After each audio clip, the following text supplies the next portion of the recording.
Assalamualaikum warahmatullahi wabarakatuh. Waalaikumsalam.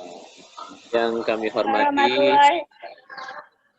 Bapak narasumber di sini, Bapak Ustaz Lalu Ahmad Naufal LC yang kami hormati, serta Bapak Ibu Guru yang sudah bergabung, Bapak Ibu Guru SMK Negeri 2 Gerung, dan yang paling kami banggakan siswa-siswi SMK Negeri 2 Gerung dan alumni juga yang sudah alhamdulillah bisa bergabung untuk kita sama-sama menyimak ya kajian yang akan disampaikan oleh narasumber, dan tujuan kita bersama yaitu untuk meningkatkan kualitas kita, ibadah kita kepada Allah Subhanahu wa taala untuk menyongsong datangnya bulan suci Ramadan. Dan yang kedua, tidak lupa mari kita bersolawat kepada baginda Nabi besar kita Muhammad sallallahu alaihi wasallam. Allahumma shalli ala sayyidina Muhammad wa ala ali sayyidina Muhammad. Dan harapan kita semua semoga kelak kita semua berada di bawah naungan beliau, syafaat beliau yaumil akhir kelak. Amin ya rabbal alamin. Baik, adapun kegiatan kita pada pagi hari ini yaitu yang pertama adalah pembukaan, yang kedua nanti ceramah atau kajian yang akan langsung disampaikan oleh narasumber kita, dan nanti yang ketiga tanya jawab, dan yang keempat adalah penutup.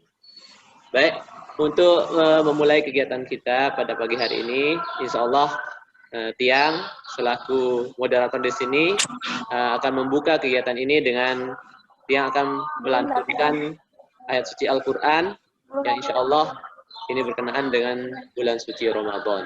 Ya, baik, sebelum kita buka, mari kita sama-sama membaca suratul Fatihah.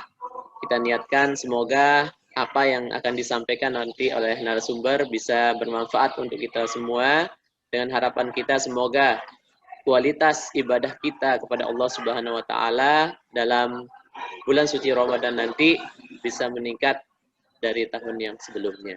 Al-Fatihah.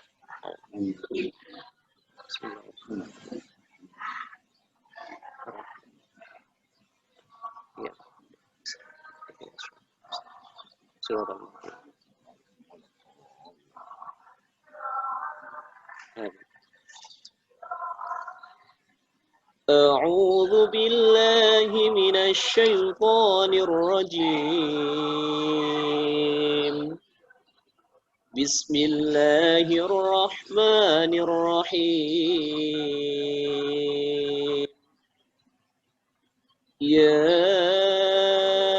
أيها الذين آمنوا كتب عليكم الصيام كما كتب على الذين من قبلكم لعلكم تتقون أياما معدودات فمن كان منكم مريضا أو على سفر فعدة من أيام أخر وعلى الذين يطيقونه فدية طعام مسكين فمن تطوع خيرا فهو خير له وأن تصوموا خير لكم إن كنتم تعلمون شهر رمضان الذي أنزل فيه القرآن هدى للناس وبينات من الهدى والفرقان فمن شهد منكم الشهر فليصمه ومن كان مريضا أو على سفر فعدة من أيام أخر يريد الله بكم اليسر ولا يريد بكم العسر ولتكملوا العدة ولتكبروا الله على ما هداكم ولتكبروا الله على ما هداكم ولعلكم تشكرون صدق الله العظيم.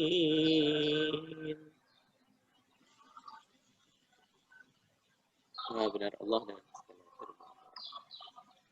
dan baik, langsung saja mari kita simak bersama kajian Tarhib Ramadan SMK Negeri 2 Gerung tahun 1442 Hijriah yang bertepatan dengan tahun 2021. Mungkin sedikit Pak Ustadz yang akan membacakan profil ya. Nah, Pak Ustadz yang di sini nama lengkapnya yaitu Bapak Ustadz Lalu Ahmad Naufal LC, tempat tanggal lahirnya di Kediri, lahir pada tanggal 22 Januari, sekarang beralamat di Kediri, Lombok Barat, Nusa Tenggara Barat. Ya, untuk riwayat pendidikan, beliau SD-nya di SDN nomor 1 Kediri dan SMP dan SMA-nya di Ponpes Nurul Hakim, kemudian S1-nya di Livia Jakarta. Untuk pengalaman organisasinya, yang pertama beliau adalah Ketua IKADI Lombok Barat NTB, kemudian yang kedua Kaderisasi LDK Al-Fatih Livia Jakarta, kemudian yang ketiga Staf Departemen Kaderisasi kami Komsat Livia, kemudian yang keempat yaitu Ketua FSMAM Forum Silaturahmi dan Amaliyah Mahasiswa Livia asal Lombok. Nah, jadi itu adalah sedikit biografi dari Bapak pemateri kita, dan langsung saja nanti kita mulai saja semua kegiatan ini untuk mari kita sama-sama menyimak ya apa yang akan disampaikan oleh Pak Ustadz narasumber. Waktu dan tempat kami persilahkan. Baik, bismillah. Suaranya jelas tak ya? Alhamdulillah. Ya. Baik, baik. Bismillahirrahmanirrahim. Assalamualaikum warahmatullahi wabarakatuh. Yang saya muliakan Bapak dan Ibu Guru SMKN 2 Gerung, para alumni, dan yang saya banggakan siswa-siswi SMKN 2 Gerung yang dirahmati Allah Subhanahu wa taala. Alhamdulillahirabbil alamin. Wa bihi nasta'inu ala umuri dunya wad din wa asyhadu an la ilaha illallah wahdahu la syarika lah al-malikul haqqul mubin wa asyhadu anna Muhammadan 'abduhu wa rasuluh shadiqul wa'dil amin. Allahumma shalli ala sayyidina Muhammadin wa ashghilil zalimin bil zalimin wa akhrijna min bainihim salimin zalimin wa ala alihi wa sahbihi ajma'in. Allahumma 'allimna ma yanfa'una wanfa'na bima 'allamtana wa zidna 'ilman ya arhamar rahimin. اللهم علمنا الإخلاص ووفقنا للإخلاص واهدنا إلى الإخلاص وارزقنا الإخلاص وثبتنا على الإخلاص وأمتنا على الإخلاص وبعثنا بالإخلاص واحشرنا يا الله مع المخلصين والمخلصين لا إله إلا أنت سبحانك إنا كنا من الظالمين رب اشرح لي صدري ويسر لي أمري واحلل عقدة من لساني يفقهوا قولي. Bapak Ibu Guru, para alumni dan siswa-siswi yang dirahmati Allah Subhanahu wa taala, alhamdulillah tentu yang terutama saya mengajak kita semua untuk bersyukur kepada Allah Tabaraka wa Ta'ala yang dengan izin dan karunia-Nya Allah dapat memperjumpakan kita melalui media ini. Yang insya Allah apa yang kita lakukan pada pagi hari ini adalah wujud keseriusan kita, wujud kesungguhan kita untuk menyambut kedatangan bulan yang mulia ini. Jamaah yang dirahmati Allah Subhanahu wa Ta'ala, yang kedua saya mengajak kita semua untuk berselawat bersalam kepada Sayyidina wa Habibina Rasulullah Sallallahu Alaihi Wasallam serta kepada para sahabat, para kerabat dan orang-orang yang mengikuti jejak langkah beliau hingga hari kiamat. Alhamdulillah pada pagi hari yang cerah ini, secerah hati kita insya Allah karena akan menyambut kedatangan bulan Ramadan yang jika tidak ada halangan, maka Ramadan akan dimulai nanti malam dan kita akan mulai melaksanakan sholat tarawih insyaallah nanti malam. Kalaupun akan diundur atau hilal belum tampak nanti malam, maka kemungkinan besar ya besok malam, antara malam ini atau besok malam. Ala kulli hal, apa yang kita lakukan pada pagi hari ini adalah wujud, sebagaimana yang saya sampaikan tadi, wujud keseriusan dan kesungguhan kita dalam menyambut kedatangan bulan yang mulia ini, agar apa yang kita lakukan nanti, mulai dari nanti malam dan seterusnya hingga 30 hari, 30 malam ke depan, benar-benar maksimal dalam memanfaatkan bulan Ramadan yang mulia ini. Bapak Ibu jamaah, anak-anak yang dirahmati Allah Subhanahu wa taala, baginda Rasul alaihi salatu wassalam dalam menyambut kedatangan bulan yang mulia ini sangat amat bahagia. Dan beliau menunjukkan kebahagiaannya juga kepada para sahabat.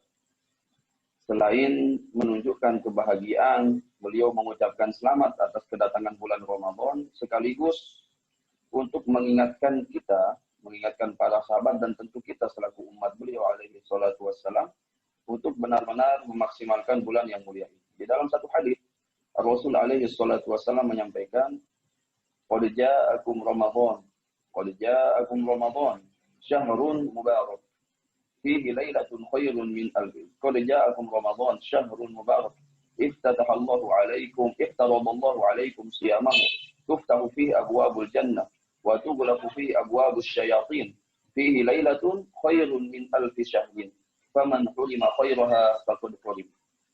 Sebentar.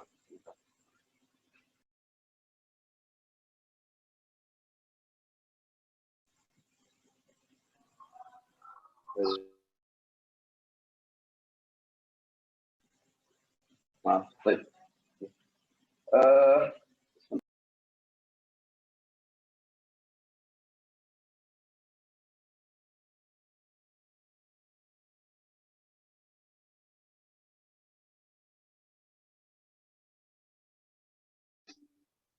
Kita tunggu sebentar.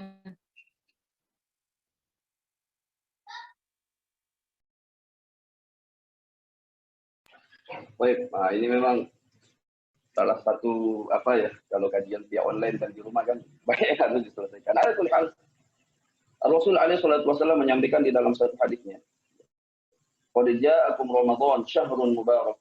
Telah datang kepada kalian bulan Ramadan, bulan yang berlimpah barakah. Iftaradallahu alaikum siyamahu. Telah diwajibkan oleh Allah Subhanahu wa taala untuk berpuasa padanya. Tuftahu fihi abwabul jannah. Dibuka padanya pintu-pintu surga. Wa tughlaqu fihi abwabul jahim. Ditutup pintu-pintu neraka. Wa tughallu fihi syayatin. Syaitan dibelenggu. Fihi lailatun khairun min alfi syahr. Padanya terdapat satu malam yang jauh lebih baik daripada 1000 bulan. Faman hulima khairaha faqad hurim. Barang siapa yang diharamkan oleh Allah Subhanahu wa taala, yang dihalangi oleh Allah Subhanahu wa taala untuk mendapatkan keutamaan dan kemuliaannya, sungguh dia benar-benar telah terhalang dari kebaikan. Jamaah yang dirahmati Allah Subhanahu wa taala, ini adalah wujud kebahagiaan Rasul alaihi salatu wasallam dalam menyambut kedatangan bulan Ramadan yang mulia. Ya. Oleh sebab itu kita pun harus merasakan hal yang sama, ya, menunjukkan kebahagiaan kita dengan datangnya bulan yang mulia ini. Tetapi kebahagiaan kita bukan hanya sebatas kebahagiaan semata yang tidak bermakna. Kebahagiaan kita bukan hanya melalui ungkapan kata-kata saja. Kebahagiaan kita ini pun patut kita catat, apa landasan atau apa yang melandasi kita berbahagia menyambut bulan yang mulia ini. Ada sementara orang, ini anak-anakku nih, siswa-siswi ya, ada sementara orang yang merindukan bulan Ramadan itu karena biasanya ramai masjidnya, pada kumpul begitu ya, muda-mudi dan lain sebagainya. Ada juga yang merindukan bulan Ramadan karena dagangan biasanya laku tuh, yang jual takjil. Ya kan? Ada yang merindukan Ramadan karena malamnya nggak tidur pada main bola di jalan dan lain sebagainya. Kalau hanya sebatas merindukan Ramadan dengan hal-hal yang seperti ini saja, tentu ini sesuatu yang amat tidak berharga. Ya. Tidak berharga sama sekali. Bukannya tidak boleh, tapi tidak ada nilai plus yang kita dapatkan. Lalu apa landasan kita merindukan bulan Ramadan? Tentu saja landasan utama kita merindukan bulan yang mulia ini, bulan Ramadan ini, karena seluruh amal ibadah kita dilipat gandakan pada bulan yang mulia ini. Ya, syahrun mubarak, sabda Rasul sallallahu alaihi wasallam, bulan yang penuh barokah. Dan salah satu wujud kebarokahan pada bulan ini, amal ibadah kita nilainya, pahalanya dilipat gandakan oleh Allah tabaraka wa taala. Ya, oleh sebab itu Rasul alaihi salatu wasallam dalam satu hadis disampaikan, karena Rasul sallallahu alaihi wasallam ajwadan nas. Rasul alaihi salatu wasallam adalah sosok yang sangat dermawan. Wa kana ajwada ma yakunu fi Ramadan, dan kedermawanan beliau berlipat meningkat pada bulan Ramadan. Dan di dalam satu hadis yang diriwayatkan oleh Salman Al-Farisi radhiyallahu taala anhu, Rasul alaihi salatu wasallam menyampaikan bahwa satu amal sunnah, perkara sunnah yang kita lakukan pada bulan Ramadan itu senilai dengan perkara wajib yang kita lakukan di luar bulan Ramadan. Dan satu amal wajib, satu amal yang sifatnya wajib yang kita lakukan pada bulan Ramadan dilipat gandakan nilainya 70 kali lipat oleh Allah Subhanahu wa taala di luar bulan Ramadan. Ini tentu peluang besar bagi kita semua, ini tentu kesempatan besar bagi kita semua untuk terus beramal, untuk memaksimalkan ketaatan kita kepada Allah Tabaraka wa Ta'ala dalam rangka mengumpulkan amal, dalam rangka mengumpulkan, menabung pundi-pundi pahala kita sebanyak-banyaknya. Ya. Al-Imam salah seorang ulama besar, ya, namanya Al-Imam Ibrahim An-Nakhai alaihi rahmatullah. Beliau mengatakan, tasbihatul fi Ramadan, satu ucapan tasbih kita pada bulan Ramadan ini setara dengan 1000 tasbih yang kita ucapkan di luar Ramadan.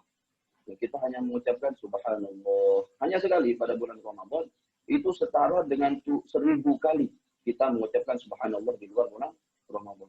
Dan sekali kita mengucapkan alhamdulillah setara dengan 1000 kali kita mengucapkan alhamdulillah di luar bulan Ramadan. Wa raka'atun fi Ramadan, lalu satu rakaat yang kita lakukan, kita laksanakan, kita tunaikan pada bulan Ramadan setara dengan 1000 rakaat yang kita tunaikan di luar bulan Ramadan. Wa shaumu yaumin, dan berpuasa satu hari, kata beliau rahimahullahu taala, berpuasa satu hari pada bulan Ramadan setara dengan berpuasa 1000 hari di luar bulan Ramadan yang mulia. Oleh sebab itu, jamaah yang dirahmati Allah Subhanahu wa taala, kita mendapatkan ulama-ulama terdahulu, panutan dan teladan kita sangat memaksimalkan bulan yang mulia ini. Ya. Kita menemukan di dalam kitab yang saya baca, di kitab Lataiful Ma'arif misalnya, pengarangnya Al-Imam Al-Hafidh Ibnu Rajab Al-Hambali alaihi rahmatullah, ini bisa dijadikan contoh ya. Al-Imam Ibnu Rajab Al-Hambali alaihi rahmatullah menyebutkan bahwasanya imam kita, Imam Syafi'i alaihi rahmatullah, menghatamkan Al-Quran, membaca dari Al-Fatihah hingga Surah An-Nas 30 juz. Menghatamkan Al-Quran selama bulan Ramadan 60 kali. Bisa dibayangkan ya. Beliau menghatamkan Al-Quran selama bulan Ramadan 60 kali. Yang kalau kita bagi ya, bisa jadi beliau khatam yang sehari itu 2 kali. Ya. Sekali kenjeluh, sekali ke malam 2 kali. Ya. Sejeluh. Jadi sebulan 16 kali, 60 kali namatan Imam Syafi'i selama bulan Ramadan. Nah ini kenapa begitu kan? Kenapa beliau sampai seperti itu? Karena beliau tahu bahwa semua apa yang dilakukan, amal ibadah kita, amal soleh kita dilipat gandakan pahalanya oleh Allah Subhanahu wa taala pada bulan Ramadan. Ya. Membaca Al-Quran dalam kondisi normal saja di luar bulan Ramadan, itu pahalanya 1 huruf. Man qara'a harfan min kitabillah, barang siapa yang membaca 1 huruf dari Al-Quran, 1 huruf saja dari Al-Quran, maka baginya 10 pahala. Ya, la aqulu alif lam mim harf. Rasul alaihi salatu wasallam bersabda, aku tidak mengatakan alif lam mim itu 1 huruf, melainkan alif itu 1 huruf, lam itu 1 huruf, mim 1 huruf. Jadi orang yang membaca alif lam mim dia akan mendapatkan 30 pahala. Ini di luar bulan Ramadan. Jika kita kiaskan dengan apa yang diucapkan oleh Al-Imam Ibrahim An-Nakhai, 1 tasbih senilai dengan 1000 tasbih di luar bulan Ramadan, maka jika kita membaca alif lam mim di luar bulan Ramadan nilainya 30 pahala, bisa saja kemudian nilai membaca alif lam mim pada bulan Ramadan setara dengan 30.000 pahala. Ya. Maka ini kesempatan yang luar biasa. Imam Syafi'i, Imam Hanafi, ini disebutkan menghatamkan Al-Quran selama bulan Ramadan 60 kali.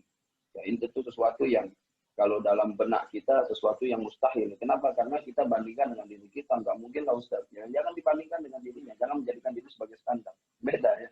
Beda keimanan, beda kualitas orang-orang terdahulu daripada kita-kita yang ada pada zaman ini. Tetapi ini menjadi penyemangat dan pelecut bagi kita. Jika bukan mereka, maka siapa lagi yang akan kita contoh? Ya. Barangkali kita tidak bisa menghatamkan Al-Quran 60 kali selama bulan Ramadan. Ya sudahlah, setengahnya aja. Ya kan? Kalau setengahnya dapat berapa? 30 kali itu. Khatamin Al-Quran 30 kali selama bulan Ramadan. Bisa nggak? Artinya kalau 30 kali, setiap hari tamat sekali. Susah Ustaz. Ya udah, kalau nggak bisa 30 kali, setengahnya aja, 15 kali. Nah, kalau 15 kali berarti per 2 hari itu menghatamkan Al-Quran. Bisa apa tidak? Nggak bisa, susah. Ya udah, 10 kali aja. Masih susah juga, ya udah 6 kali. Ya, kalau 6 kali berarti per 5 hari ya, menghatamkan Al-Quran. Masih susah juga, ya sudah 3 kali. Kalau 3 kali berarti khatamnya per 10 hari. Masih susah juga, ya udah 2 kali. Masih susah juga, ya sudah sekali selama bulan Ramadan. Masih susah juga, maunya gimana terus? Ya, kalau khatam sekali aja nggak bisa bulan Ramadan, maunya gimana? Ya, padahal kalau mau dibagi, gampang sebenarnya. Kalau mau menghatamkan sekali pada bulan Ramadan, gampang insya Allah. Kenapa saya katakan gampang? Karena kalau kita bagi, ya, 1 juz itu kan 10 lembar. Rata-rata Al-Quran cetakan terbaru, itu 10 juz, 1 juz itu 10 lembar, 1 juz 10 lembar.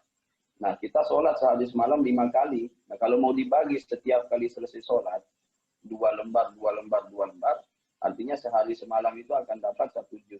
Nah, sebenarnya kita bisa lebih dari itu, karena malam kan panjang, ada tadarusnya, kemudian subuh itu juga panjang, ya kan?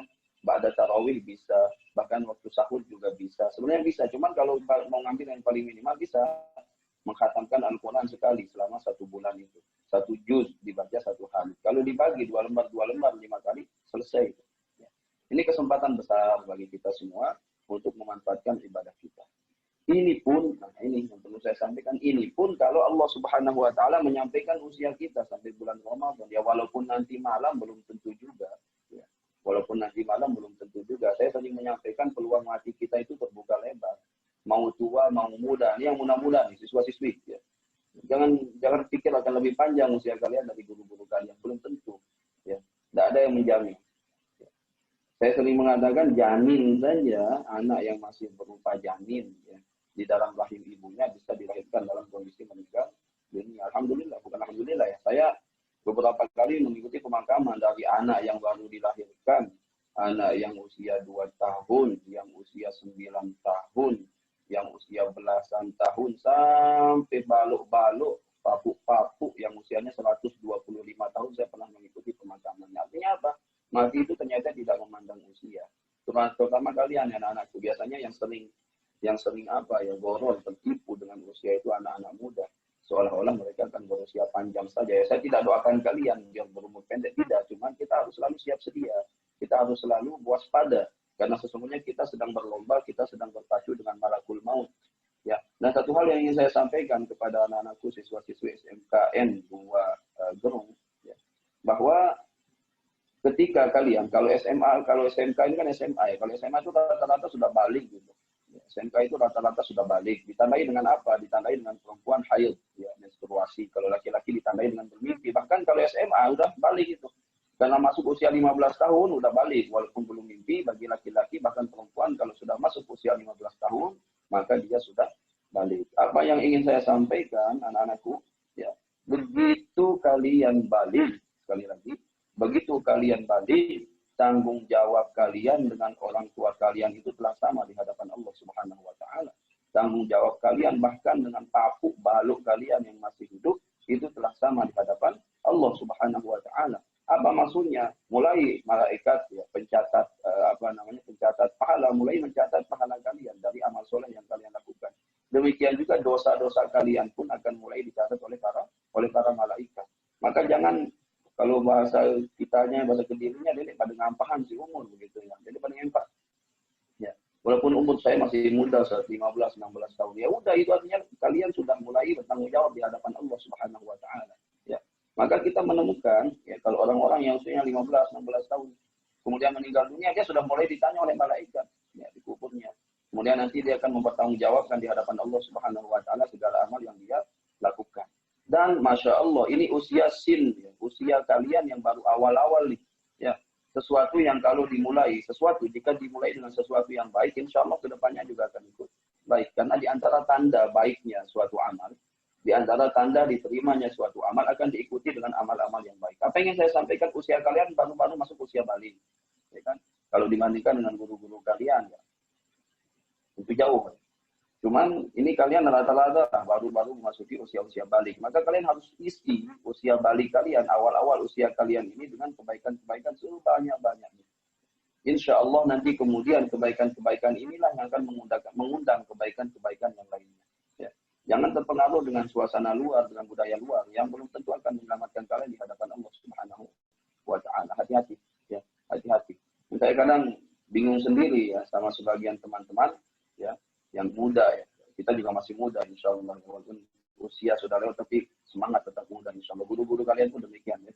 Nah, tadi Pak Guru Muhafikin yang baca Quran itu Masya Allah. Itu kalau nggak kelihatan videonya orang kira usia 17 tahun tadi yang baca Quran. Mantap benar suaranya ya. Alhamdulillah.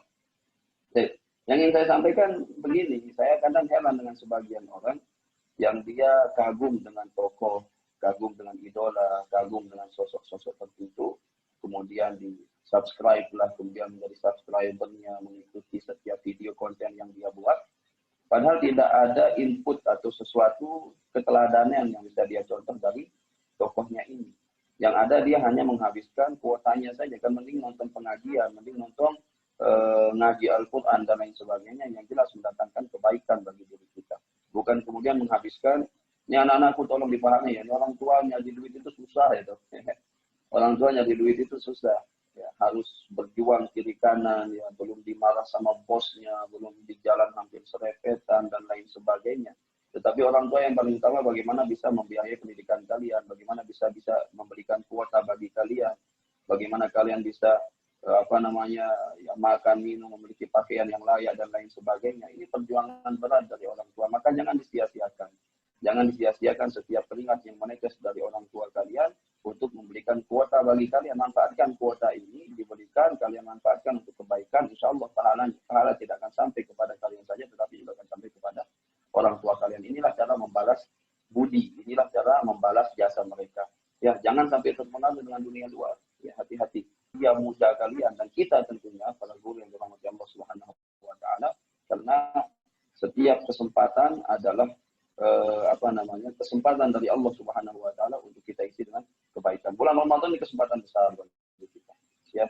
Para ulama mengatakan ada 3 sebab suatu amal itu dilipat gandakan pahalanya. Yang pertama karena tempat. Contohnya adalah sholat di Masjidil Haram. Semoga Allah Subhanahu wa Ta'ala memberikan kemudahan bagi kita untuk melaksanakan ibadah haji dan umrah insyaallah. Ya. Orang yang sholat di Masjidil Haram sekali saja itu setara dengan 100.000 kali di tempat yang lainnya. Orang yang sholat di Al-Masjidil Nabawi, Masjid Nabawi sekali saja itu setara dengan 1.000 kali di tempat yang lainnya. Dan orang yang sholat di Masjidil Aqsa, Al-Masjidil Aqsa ini jangan sampai anak-anak kita, siswa-siswi tidak tahu Al-Masjidil Aqsa. Ya.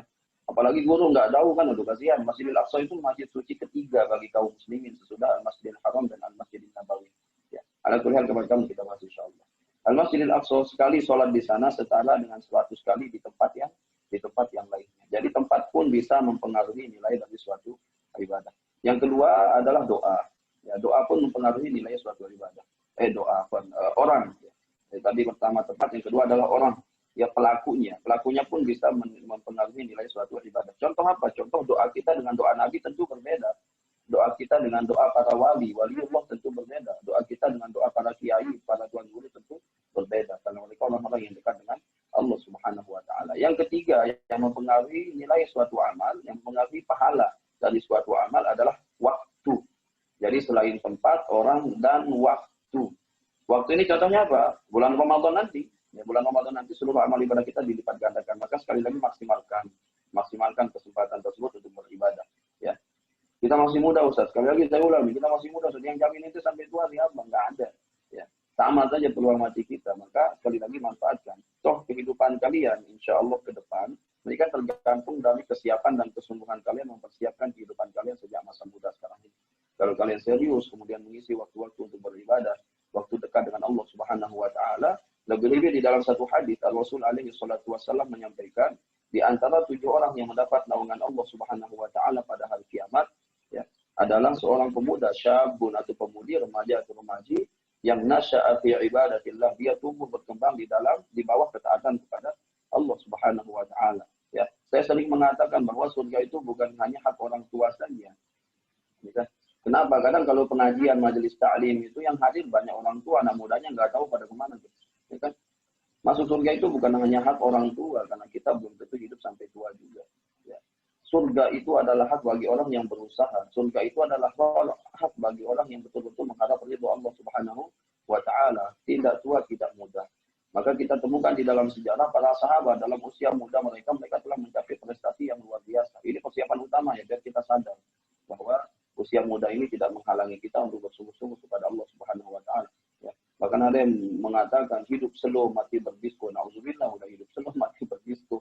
Itu gimana kondisinya, sudah matinya itu berat juga. Ya. Nah, jadi zaman dahulu para sahabat Rasul Shallallahu Alaihi Wasallam ridwanullahi taala alaihi mencapai prestasi yang begitu gemilang di usia muda mereka. Ya, ada contohnya Usama bin Zaid radhiyallahu taala anhu, ini menjadi seorang panglima perang yang ditunjuk oleh baginda Rasul Shallallahu Alaihi Wasallam untuk menjadi panglima perang di usia beliau yang belum genap 20 tahun. Ada yang mengatakan 18, ada yang mengatakan 19, ada yang mengatakan 20 tahun, masih sangat muda. Artinya tidak ujuk-ujuk menjadi panglima perang, ya, tetapi dia telah mempersiapkan diri sejak mudanya, sejak kecil malah, sehingga kemudian dalam usia 18 tahun telah mencapai usia matang, dalam usia 20 tahun ditunjuk menjadi panglima perang. Nah, kalau anak muda sekarang kebanyakan menjadi panglima perang itu di PUBG atau Free Fire nih, nggak ada manfaatnya. Panglima perang di mana? Di PUBG, Ustaz, subhanallah, ya, atau Free Fire begitu. Ya. Baik. Atau contohnya siapa? Ada Zaid bin Thabit radhiyallahu ta'ala anhu, yang beliau bisa menguasai 2 bahasa asing dalam jangka waktu 1 bulan. Ya, yang pertama bahasa Ibrani, bahasa orang-orang Yahudi, yang kedua bahasa Syriani, ini bahasa kuno ya. Dan beliau bisa menguasai 2 bahasa tersebut dalam jangka waktu 1 bulan, yang masing-masing beliau menguasai dalam waktu 2 minggu. Jadi 4 minggu menguasai 2 bahasa. Kita bahasa Inggris ya. Bahasa Inggris 6 tahun belajar, bahkan dari SD kadang tuh belajar. Nggak bisa-bisa gitu. Kenapa? Nggak sungguh-sungguh atau tidak serius barangkali ini menjadi penyebab utamanya. Artinya prestasi itu bisa diraih oleh orang-orang muda. Apalagi zaman sekarang ya, ada istilah generasi milenial dan lain sebagainya. Ya, cita-cita kalian tidak harus menghalangi kalian jauh dari Allah Subhanahu wa taala, ya. Tidak menghalangi kalian untuk dekat kepada Allah Subhanahu wa taala. Jangan sampai semua cita-cita kalian ini membuat kalian jauh dari Allah Subhanahu wa taala. Maka Ramadan, sekali lagi, Ramadan ini kesempatan bagi kita, ya, anak-anakku, siswa-siswi SMKN 2 Gerung yang dirahmati Allah Subhanahu wa taala, manfaatkan benar kesempatan bulan Ramadan ini untuk beribadah kepada Allah Subhanahu wa taala. Baik. Kemudian banyak ibadah sesungguhnya yang bisa kita lakukan pada bulan Ramadan. Banyak ibadah, ada tilawatul Quran, ada zikir, ada sedekah dan lain sebagainya. Tetapi di antara ibadah yang paling utama, yang paling istimewa pada bulan Ramadan adalah puasa. Ya, di antara ibadah yang paling istimewa adalah puasa. Di dalam satu hadisnya Rasulullah alaihi salatu wasallam bersabda, "Kullu amali bani Adam yudha'af." Setiap amal anak Adam itu dilipat gandakan pahalanya oleh Allah Subhanahu wa taala. Al-hasanatu bi asyri amsalihha ila 700 dhif. Satu kebaikan yang kita lakukan dilipat gandakan nilainya oleh Allah Subhanahu wa taala, pahalanya dilipat gandakan oleh Allah Subhanahu wa taala dari 10 kali lipat hingga 700 kali lipat. Ada satu kebaikan yang kita lakukan dibalas oleh Allah 10 kali lipat pahalanya sampai 700 kali lipat, atau seperti kita melakukannya 70 kali hingga 700 kali. Padahal hanya sekali melakukan. Dan di antara bentuk rahmat kasih sayang, ya, pemurahnya Allah dan penyayangnya Allah kepada kita semua, dosa kita lakukan sekali, ya, hitungannya 1. Tapi jangan jadikan ini alasan untuk bermaksiat Allah Subhanahu wa taala. Ya. Karena nanti maksiat belum sempat tobat, masalahnya susah juga yang seperti itu. Ya kan? Intinya bahwa semua amal anak Adam, sabda Rasul alaihi salatu wasallam, dilipat gandakan nilainya dari 10 hingga 700 kali lipat. Nah, kemudian Allah Subhanahu wa taala berfirman, ini yang disebut dengan hadis qudsi, ya. Hadis qudsi. Allah Subhanahu wa taala berfirman, illa shiyam illa shaum, kecuali puasa. Ini firman Allah, hadis qudsi. Illa shaum, kecuali puasa, fa innahu li, maka puasa ini adalah milikku, wa ana ajzi bih, dan akulah yang akan membalasnya. Baik, ketika Allah Subhanahu wa taala berfirman illa shaum, kecuali puasa, fa innahu li, maka puasa ini adalah milikku. Amal anak Adam itu milik mereka semua. Kullu amali bani Adam lahu, milik mereka. Sedangkan puasa ini firman Allah fa illa shaum, kecuali puasa, fa innahu li, maka puasa ini adalah milikku. Baik. Apa spesialnya Ustaz ketika Allah Subhanahu wa taala mengatakan kecuali puasa, puasa ini adalah milikku? Ya jelas spesial karena Allah mengatakan puasa ini sebagai miliknya. Pendekatannya begini. Saya minum ya segelas air. Sesudah saya minum, saya yakin air saya tidak ada yang perebutkan itu. Air saya tidak ada yang rebut. Kenapa? Ya air bekas minum saya. Beda dengan jika yang minum ini adalah Rasul alaihi salatu wassalam. Kalau yang minum air tersebut bekas Rasul sallallahu alaihi wasallam, ya. Air tersebut milik baginda Rasulullah sallallahu alaihi wasallam, itu airnya pasti akan direbut itu. Rasul sallallahu alaihi wasallam, jangankan air, ludah beliau sallallahu alaihi wasallam pun direbut oleh para sahabat. Ya, jangan samakan dengan ludah kita ya. Ini ludahnya Rasul alaihi salatu wassalam. Ya, keringatnya Rasul sallallahu alaihi wasallam ditampung oleh salah seorang sahabat, kemudian dijadikan sebagai minyak wangi beliau radhiyallahu taala anhu. Keringatnya Rasul sallallahu alaihi wasallam. Apa yang membuat keringat ini? Khalid bin Walid, ya seorang panglima perang. Pelajari anak-anakku, pesan-pesan untuk antum semua, siswa dan siswi SMK N2 Gerung ya. SMK 2 Gerung, pelajari sejarah ulama-ulama, tokoh-tokoh Islam terdahulu. Sehingga kita tidak kehilangan idol, kita tidak kehilangan idola. Ya. Idola yang betul-betul bisa membimbing kita kepada surga Allah Subhanahu wa taala.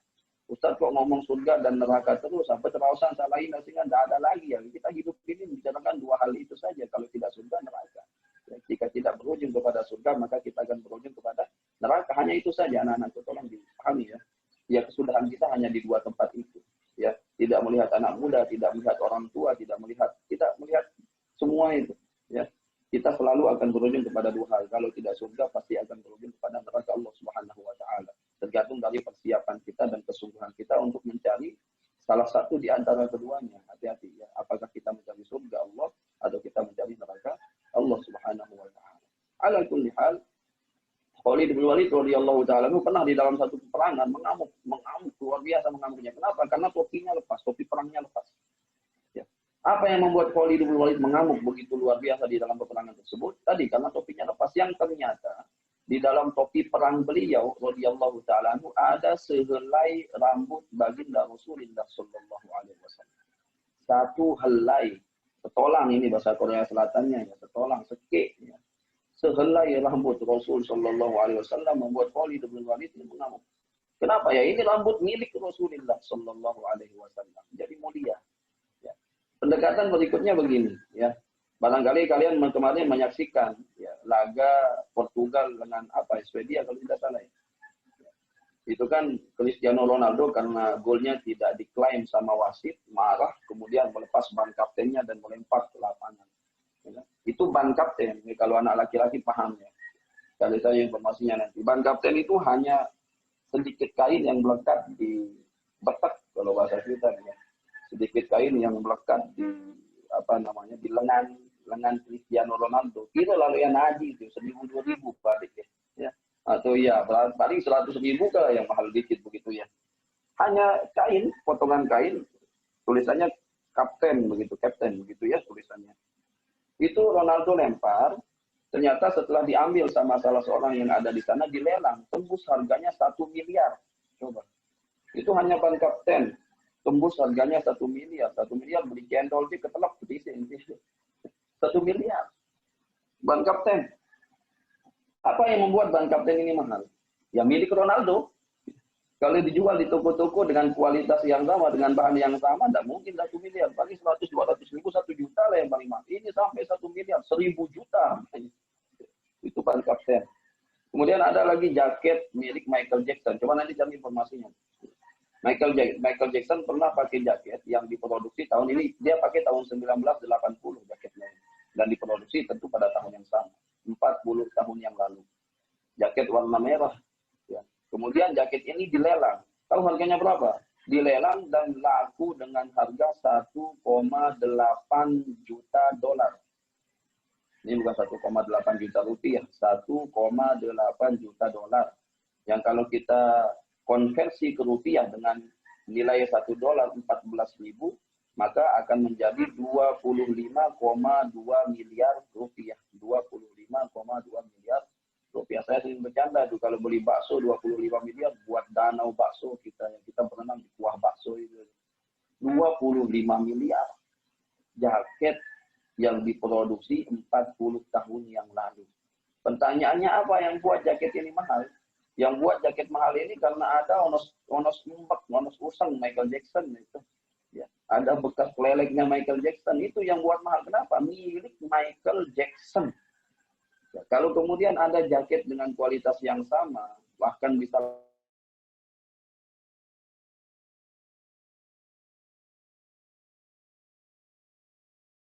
lebih kualitasnya, ya kemudian itu pernah dipakai oleh Michael Jackson, yang satu belum pernah dipakai oleh Michael Jackson. Apa yang terjadi? Tentu yang pernah dipakai oleh Michael Jackson ini harganya akan jauh lebih mahal, berkali-kali lipat, bahkan beribu-ribu kali lipat. Kenapa? Karena ini milik Michael Jackson. Milik Michael Jackson. Apa yang ingin saya sampaikan? Jika suatu benda dinisbatkan menjadi milik seorang tokoh, menjadi milik seorang manusia yang berlumur dosa. Manusia semua berlumur dosa, banyak dosa. Jika dinisbatkan kepada manusia, contohnya kepada Michael Jackson, yang kita tidak tahu apakah dia telah benar Islam atau masih dalam kekafiran. Ya, dinisbatkan kepada manusia barang ini harganya berkali-kali lipat. Berkali-kali lipat. Lalu bagaimana dengan amal, dengan suatu perbuatan yang dinisbatkan kepada Sang Pencipta, kepada Allah Subhanahu wa ta'ala. Inilah puasa, dan inilah satu-satunya puasa, satu-satunya amal yang dinisbatkan kepada Allah Tabaraka wa ta'ala. Kullu amali bani Adam lahu. Dalam satu riwayat, semua amal anak Adam itu adalah miliknya. Illa shaum, firman Allah, kecuali puasa. Fa innahu li. Maka puasa ini adalah milikku, firman Allah Subhanahu wa ta'ala. Maka puasa ini nilainya sangat besar, pahalanya sangat istimewa. Ya, ini biar kita menghayati, menikmati ibadah puasa yang kita lakukan. Ya. Dan yang disebutkan keutamaannya di dalam ibadah puasa ini segala macam puasa, termasuk puasa-puasa sunnah. Jika puasa-puasa sunnah pahalanya demikian, lebih-lebih puasa wajib yang akan kita lakukan insya Allah jika tidak ada halangan besok pagi mulai puasanya. Maka kita patut merasa istimewa dengan ibadah yang telah Allah berikan kepada kita ini, karena pahalanya tidak terbatas. Jika satu amal soleh kita, entah itu sholat, zakat, sedekah, dan lain sebagainya, pahalanya dilipat gandakan antara 10 hingga 700 kali lipat, maka puasa ini balasannya tidak terbatas. Kenapa? Wa ana ajzi bi, firman Allah, karena akulah yang akan membalasnya. Maka anak-anakku yang dirahmati Allah Subhanahu wa taala, Bapak Ibu guru yang Dia muliakan karena Allah Subhanahu wa taala, mari jaga dengan baik puasa yang insya Allah akan kita lakukan besok ini. Ya.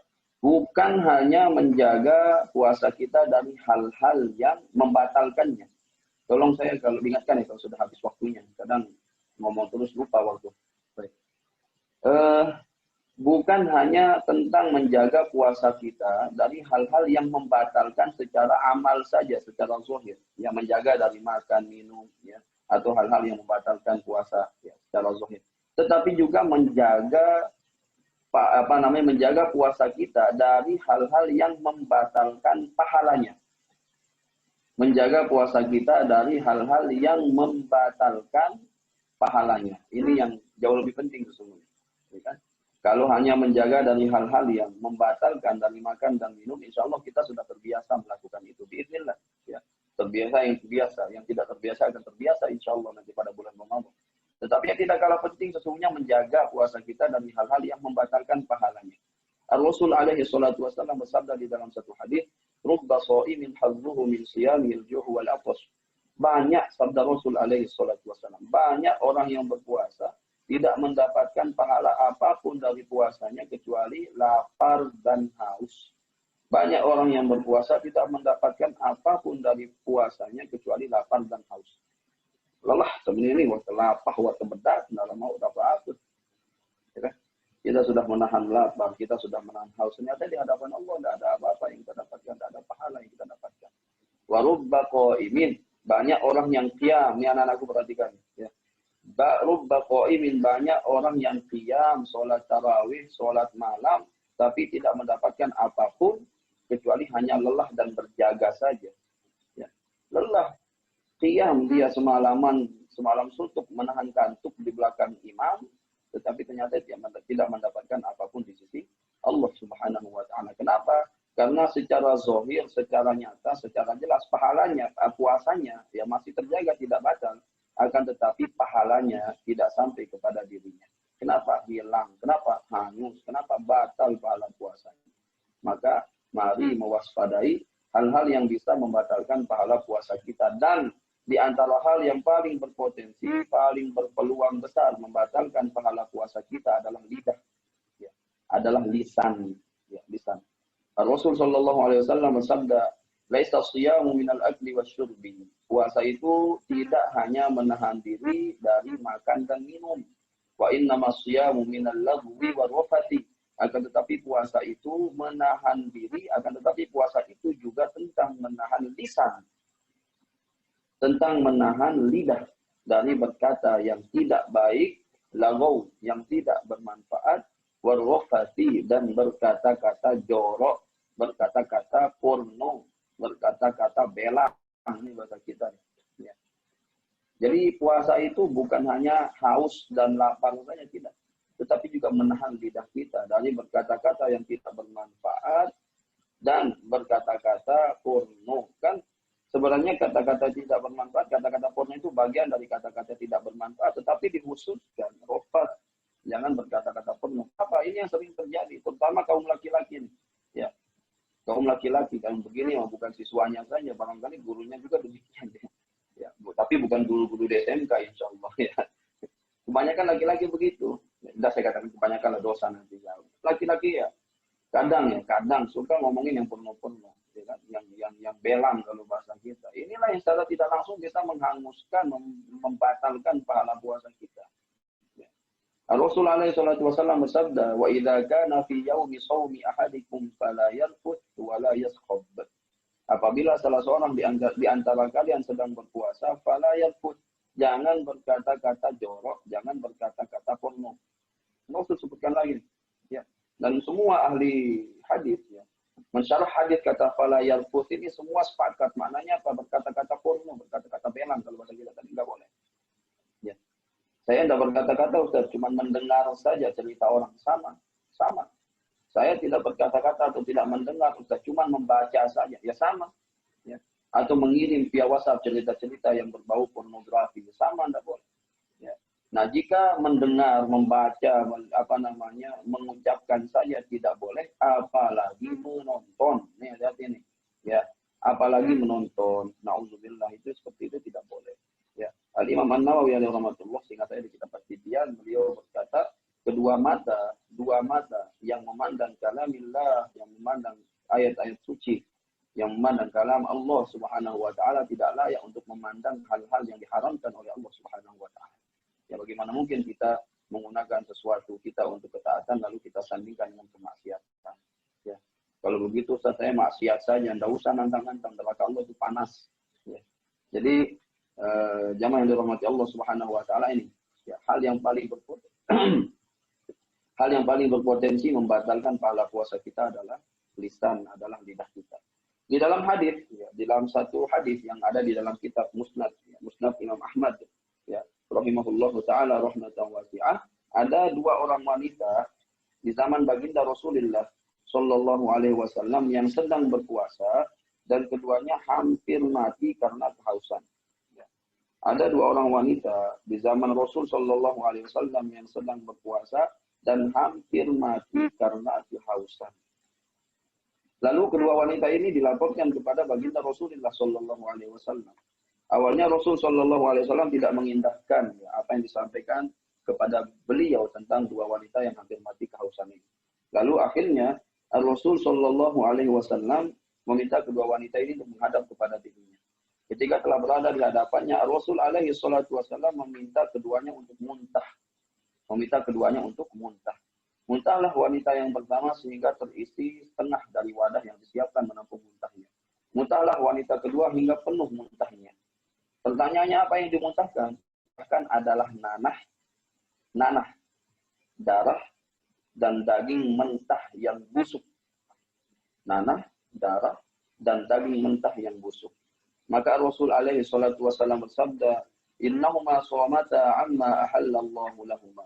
Kedua wanita ini berpuasa dari sesuatu yang Allah halalkan bagi keduanya. Apa yang dihalalkan? Makan dan minum.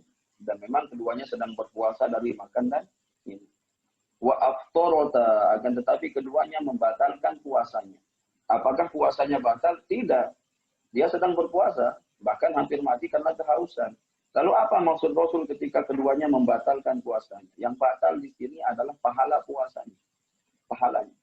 Wa aftarata, ya. Dan keduanya membatalkan puasanya bima haramallahu alaihima, dengan sesuatu yang Allah haramkan atas keduanya. Apa itu? Rasul menyampaikan, jika keduanya telah berkumpul, mulailah keduanya memakan bangkai manusia.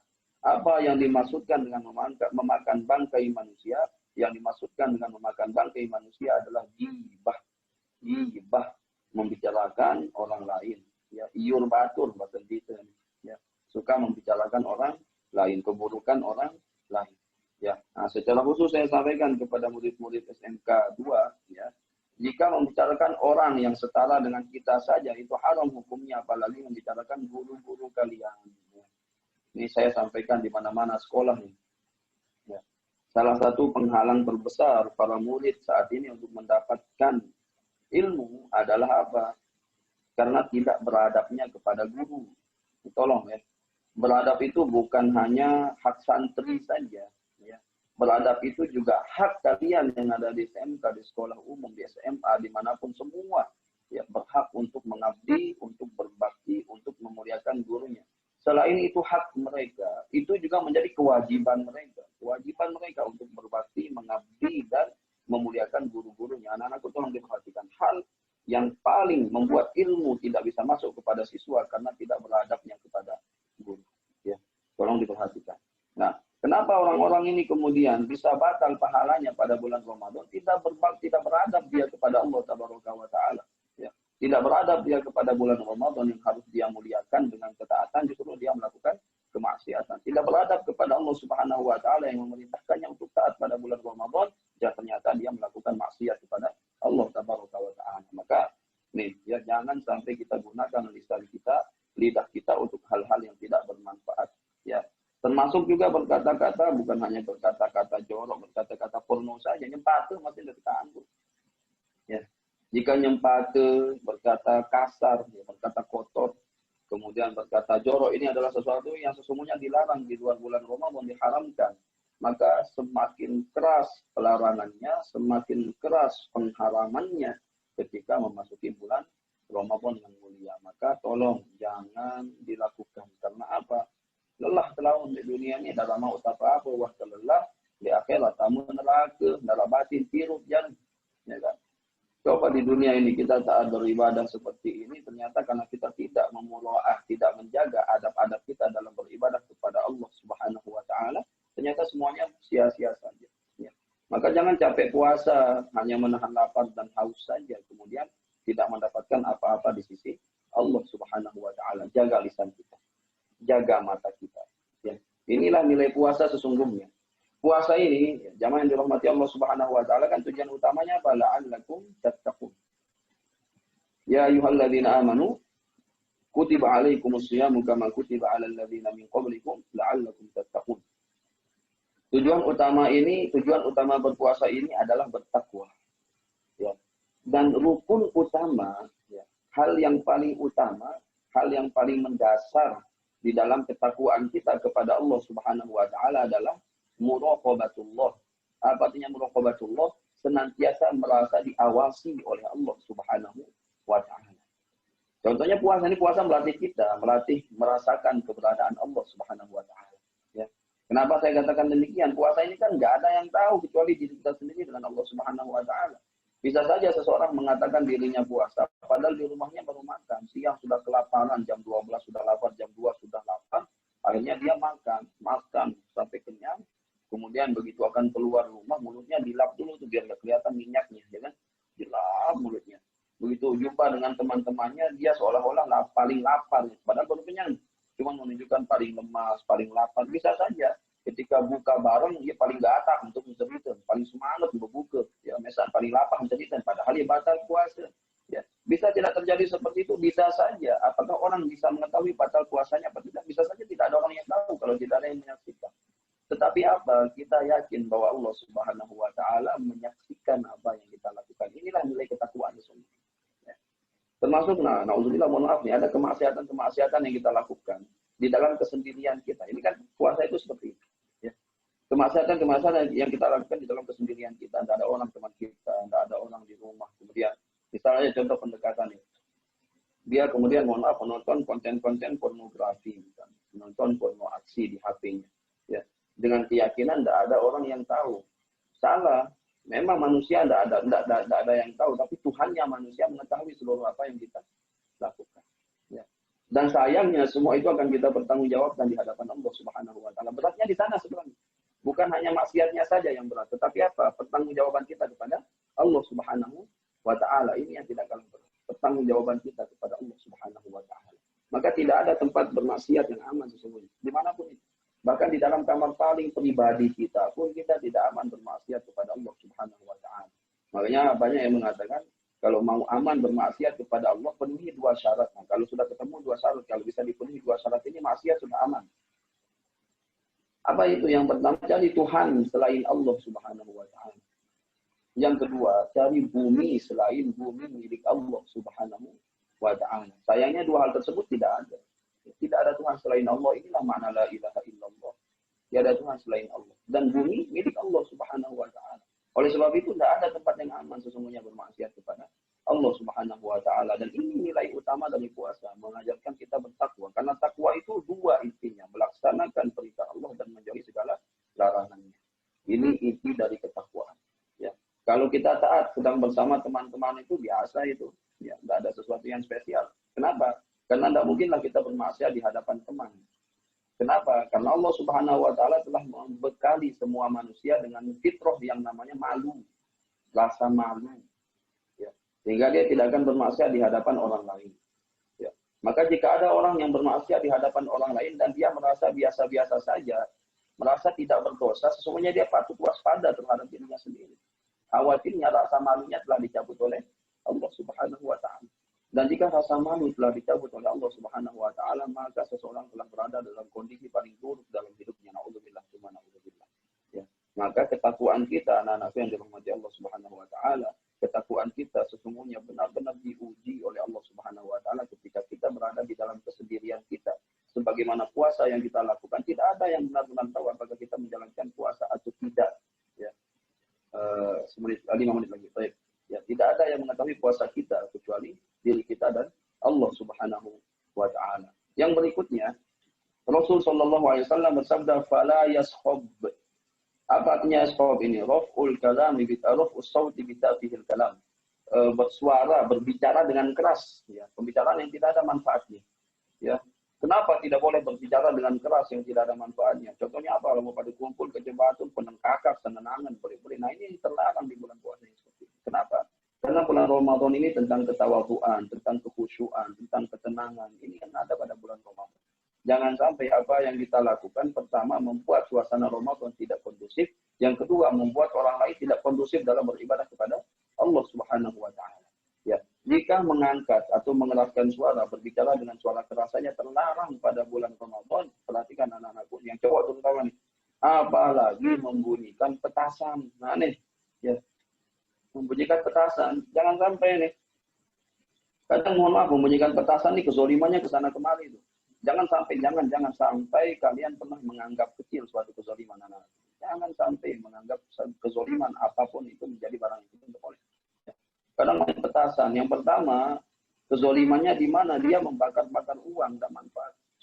Ya, padahal yang tidak bermanfaat. Ini akan dipertanggungjawabkan juga Allah di hadapan Allah Subhanahu wa Ta'ala. Yang kedua, dia mengganggu orang lain. Ya, kalau orang lain sedang dalam kondisi memang semua misalnya malam lebaran dan diperbolehkan misalnya, ya barangkali masih bisa ditoleransi yang begitu. Cuma ini kadang orang sedang sholat tarawih, lalu dia membunyikan petasan. Bayangkan, ini fikih sholat ya. Jika kita sholat sirriyah. Sholat sirriyah ini apa maksudnya? Seperti sholat zuhur, sholat asar ini kan tidak mengeraskan suara. Apa pengertian sir?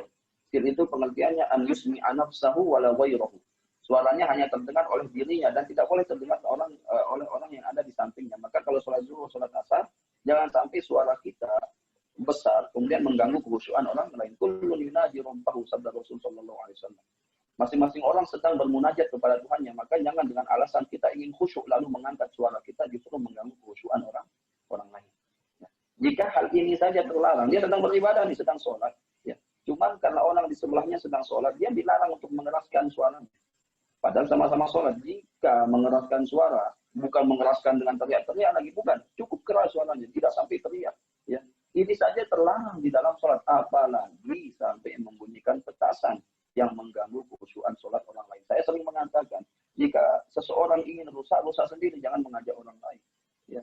Jangan sampai kemudian dia sudah zolim, kezolimannya juga sampai kepada orang lain. Dosanya berlipat-lipat yang begitu. Nanti petasan. Petasan ini bukan urusan gagah-gagahan dan tidak ada.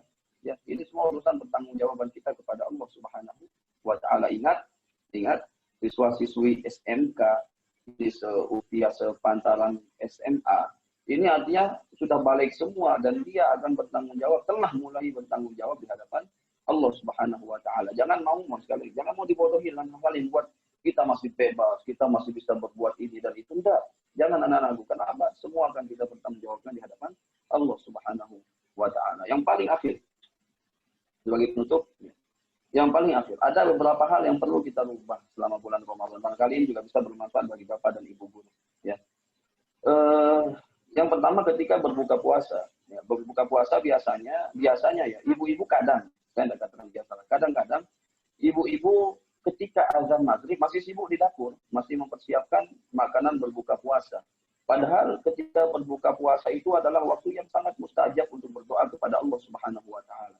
Rasul alaihi salatu wasallam bersabda, "Inna lis-shaimi 'inda fitrihi da'watan la turad." Sesungguhnya orang yang berpuasa, ya doanya itu tidak akan tertolak ketika dia berbuka puasa, saat dia berbuka puasa. Ya, maka ibu-ibu, ya termasuk ibu-ibu guru kami yang kami muliakan yang ada yang ikut pengajian ini, jangan sampai napiaran sampun ngebang masih bayi si napiaran ketumpulan meriap dalam pawon, jangan sampai seperti itu. Ya, 15-20 menit makanan sudah harus siap. Bapak-bapak pun kalau beli makanan berbuka puasa jangan menjelang maghrib karena pasti terlambat, ngantri, kemudian di jalan kadang macet karena ramai banyak orang mau pulang. 1 menit lagi. Baik.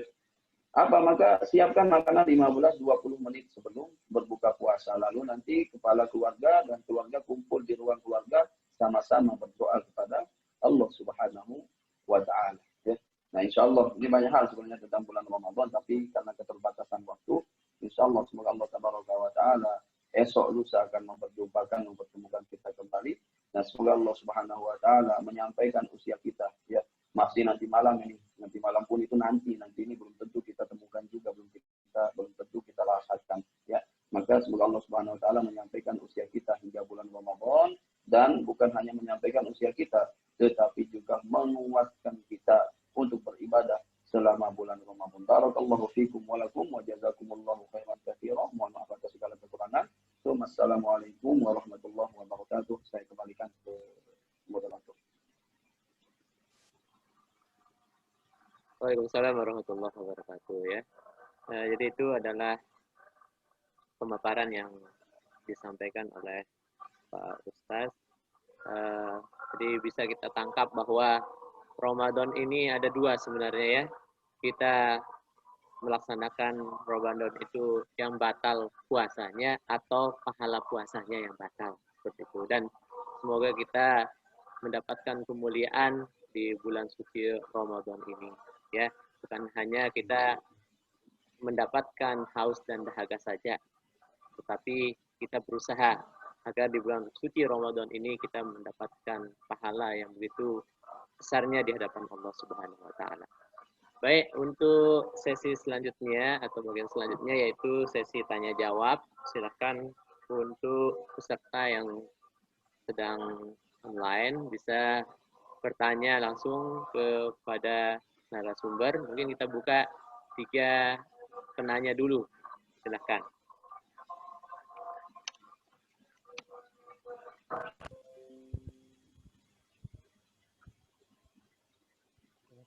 Jika ada yang bertanya, silakan. Jika tidak ada, jangan dipaksakan, Pak.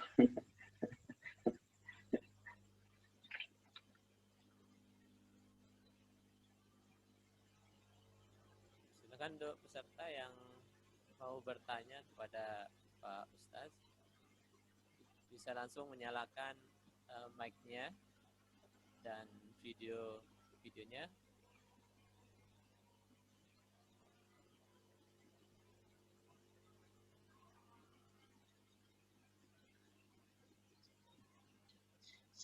Assalamualaikum Ustaz.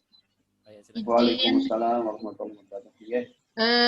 Mungkin di sesi tanya jawab ini diulas sedikit, diulangkan sedikit untuk anak-anak kami yang hal-hal pokok mungkin kita ulang lagi sedikit rukun dan hal-hal yang membatalkan di. Yes. Baik. Yang pertama tentang rukun puasa. Apa saja rukun puasa? Rukun puasa kalau diringkas, dirangkum dua. Yang pertama niat. Ya. Niatnya apa Ustadz? Ya udah gampang saja yang sebagaimana yang kita baca. Kalau dalam fikih Syafi'i, niat yang paling sempurna itu nawaitu shauma ghadin an ada ifad di syahr Ramadan hadhihi sanati lillahi ta'ala. Ini bentuk sempurna akmalun niyat. Ini kalau di dalam mazhab Syafi'i, ya. Kemudian yang kedua menahan diri dari segala sesuatu yang membatalkan puasa. Apa yang membatalkan puasa? Yang pertama makan, minum. Yang kedua jima, berhubungan badan. Tentu bagi yang sudah beristri, ya. Yang sudah menikah. Yang ketiga termasuk yang membatalkan puasa adalah inzal. Inzal ini mohon maaf ya, keluar mani atau sperma dengan cara mubasyarah sengaja, termasuk onani ini hati-hati. Ini juga membatalkan puasa. Jadi rukun puasa dua ya, secara umum niat, kemudian menahan diri dari hal-hal yang al-imsak, menahan diri dari segala sesuatu yang membatalkan puasa. Kemudian apa syarat puasa? Syarat puasa itu ada yang disebut dengan syarat wajib dan ada yang disebut dengan syarat sah. Syarat wajib yang pertama Islam, kedua balik, ketiga berakal, keempat dia mukim. Mukim ini artinya dia tidak sedang musafir. Yang keempat dia sehat. Ya. Ini syarat-syarat wajibnya. Kemudian ada yang disebut dengan syarat sah puasa. Ya, kalau syarat wajib itu apabila hal-hal ini ada pada diri seseorang, maka dia telah wajib puasa. Nah, kalau SMK insya Allah sudah wajib semua puasanya. Yang kedua, syarat sahnya. Syarat sahnya itu Islam, kemudian balik, ya. Kemudian dia terbebas atau bagi perempuan tidak sedang haid atau nifas. Ya. Kemudian termasuk menjaga diri dari hal yang membatalkan puasa. Ini diantara syarat sah puasa. Ya. Apa saja yang membatalkan puasa? Yang membatalkan puasa masuknya ain atau sesuatu ke dalam rongga yang ada di dalam tubuh. Al-jauh. Apa saja rongga di dalam tubuh? Rongga di dalam tubuh termasuk kedua lubang, ya, lubang depan, lubang belakang, dubur dan kemaluan. Kemudian perut, ya, kemudian kerongkongan dan kepala. Ini disebut dengan jauh. Ini tidak boleh masuk apapun. Ya. Apa yang sering ditanyakan, Ustadz, kalau sahur itu sudah terhitung niat apa tidak? Saya belum berniat semalam. Niat ini harus ditabjid. Tabjid ini artinya apa? Tabjid ini artinya dia harus terlintas atau terucap. Bukan hanya terbatas terucap aja ya. Kalau terucap saja kemudian tidak berasal dari hati atau tidak terlintas di dalam hati, tidak sah. Karena yang terhitung itu yang paling utama adalah hati. Adapun mengucapkan ini untuk membantu keyakinan apa yang ada di dalam hati. Nah, itu harus dilakukan sebelum azan subuh. Ya. Nah, jika belum dilakukan sebelum azan subuh, tapi alhamdulillah di beberapa tempat biasanya kalau sudah selesai sholat tarawih, menjelang sholat witir diingatkan oleh imam. Ya kan? Kadang ada imam yang mengajak secara berjamaah untuk niat. Bagusnya ya sendiri-sendiri saja, niat sendiri-sendiri saja. Kemudian dilakukan sebelum subuh itu. Ya. Baik, saya belum berniat semalam Ustaz, ya, tapi makan sahur. Sah apa tidak? Kalau dalam mazhab Syafi'i, dalam mazhab imam kita disebut tidak sah yang begini. Ya. Tetapi saya baca di dalam satu kitab namanya Al-Fiqhul Islami wa Adillatuhu, ternyata dalam pendapat mazhab Hanafi, mazhab Maliki dan mazhab Hambali sah yang seperti ini. Kenapa? Karena orang sahur tentu tidak ada lain niatnya kecuali untuk berpuasa besok paginya. Ini pandangan mazhab. Lalu bagaimana Ustaz? Ya sudah, sebisa mungkin ya harus diingat ya untuk meniatkan berpuasa besok harinya sebelum fajar terbit, ya, sebelum kita sholat subuh. Nawaitu shauma ghadin an ada'i fardhi syahri Ramadhan hadhihi sanati lillahi ta'ala. Kemudian apalagi yang membatalkan puasa? Yang membatalkan puasa muntah secara sengaja. Ya. Ini kok muntah secara sengaja, Ustaz? Bagaimana maksudnya? Emang ada yang mau muntah secara sengaja? Ternyata di dalam satu majelis ada salah seorang teman menyampaikan ada ternyata metode diet gitu ya. Dia mulai payah kayak akhirnya apa? Dia cuman makanan di depannya ini begitu menggoda. Akhirnya dia makan, sudah dia rasakan sensasinya, dia muntahkan lagi. Nah, sengaja memuntah ya, sengaja muntah atau muntah dengan sengaja pada bulan Ramadan ini membatalkan puasa. Ya. Kemudian apalagi riddah murtad ya. Ya, murtad, ada orang murtad ya sudah dia sudah keluar dari agama Islam, batal puasanya. Begitu juga dengan nifas dan haid ini membatalkan puasa.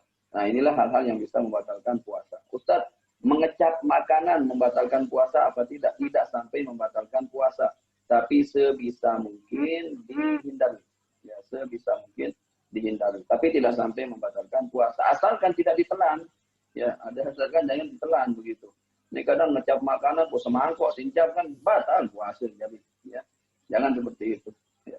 Kemudian apalagi yang sering ditanyakan nih tentang puasa. Vaksin nanti barangkali ini ada yang nanya vaksin itu tidak sampai membatalkan puasa. Kenapa? Karena di otot. Ya. Karena di otot. Baik, kalau gitu Ustaz, saya suntik vitamin saja Ustaz.